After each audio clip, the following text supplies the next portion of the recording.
So when I say the word abundance, what's the first thing that pops into your head? For most of us, right, it's money. A big house. Stuff. But what if I told you that's only half the story?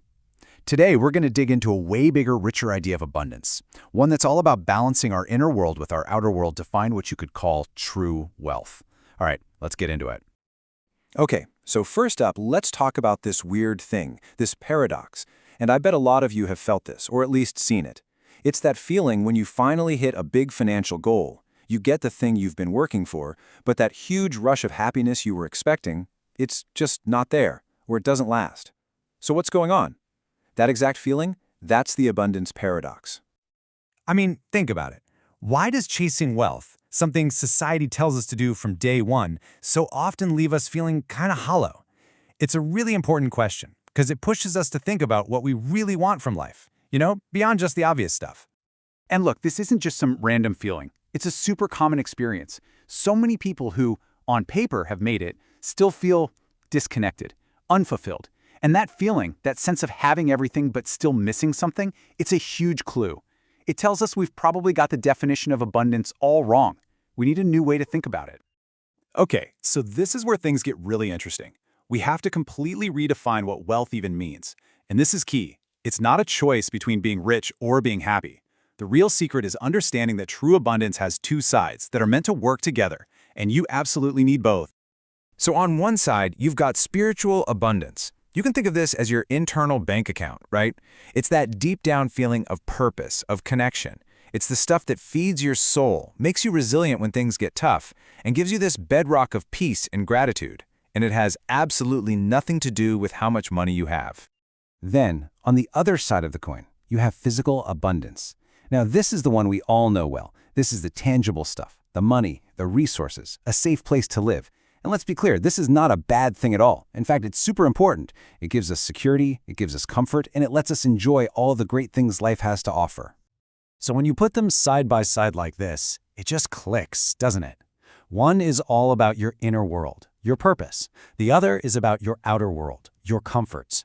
One feeds your soul, the other makes your day-to-day life better.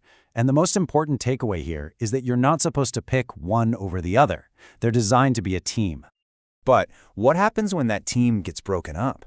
Well, that's when we fall into what you could call the imbalance trap. This is what happens when we get so obsessed with one side that we completely neglect the other. And that's when the real problems start. So what does that imbalance actually look like in real life? What happens when things get out of whack? Let's look at the two big traps people fall into. Okay, so you can see the two extremes right here. On one hand, you have all the money in the world, but you're spiritually broke. That leads to that classic, empty, disconnected feeling we talked about. But the flip side is just as bad. You could be totally fulfilled spiritually, but if you're constantly worried about paying your bills, that's a life of nonstop stress and anxiety. So yeah, it's pretty clear that neither extreme is the goal. All right, so how do we stay out of that trap? This is the fun part. We're going to shift from just talking about this stuff to actually doing something about it. It's time to build a practical toolkit for creating a life that's abundant in every sense of the word. And here it is, our 5 key strategies. These are all designed to help you build up both your spiritual and physical wealth at the same time. We're going to talk about things like gratitude, setting the right kind of goals, how you spend your time and money, and why community is so important. So let's jump in with number 1. Okay, step 1, mindfulness and gratitude. This is huge. It's all about shifting your brain's focus from what's missing to what's here. It sounds simple, but a tiny habit like just jotting down 3 things you're grateful for every day can literally rewire your brain to spot abundance all around you, whether it's a great conversation or just having a warm cup of coffee. Step 2 is all about getting intentional. You can't just float through life hoping for the best. You have to decide what abundance, both spiritual and physical, actually looks like to you. It's different for everyone. Making something like a vision board or even just writing down a personal mission statement makes those goals real, and it keeps you focused on building a complete life, not just a wealthy one. All right, number 3, you have to fight to balance your pursuits. I mean, it is so easy to let your career and your financial goals just take over everything. It happens to all of us. That's why you have to be deliberate about carving out time for the things that feed your soul.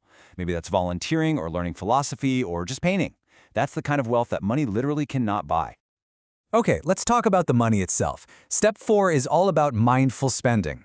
This can completely change your relationship with money. Instead of just mindlessly accumulating more stuff, you start to see your money as a tool to build a better life. Just asking yourself, will this actually make my life better? Or choosing to spend on experiences instead of things. That's how you make your physical wealth serve your spiritual well-being. And last but not least, number 5, build your tribe. Seriously, don't try to do all this alone. Connecting with a community is an amazing way to boost both sides of your life. A good network gives you that spiritual sense of belonging, but it can also be incredibly practical, a place to share knowledge, resources, and even create new opportunities together. So you see, when you start putting all these pieces into practice, something really cool happens. Your entire idea of abundance shifts. It stops being this thing you're constantly chasing after, and it starts becoming a part of who you are. And you know what the best part is? This isn't a selfish pursuit. When you find this balance in your own life, it doesn't just stay with you. It radiates out. That sense of harmony and true prosperity has a ripple effect, lifting up the people around you, your family, your whole community. There's a quote from the source material that just nails this whole idea. It says, "True wealth isn't merely a destination, but a state of being." And that's it, right? It's not a finish line you cross. It's a way of living, a daily practice of keeping your inner and outer worlds in sync. So let's make this real.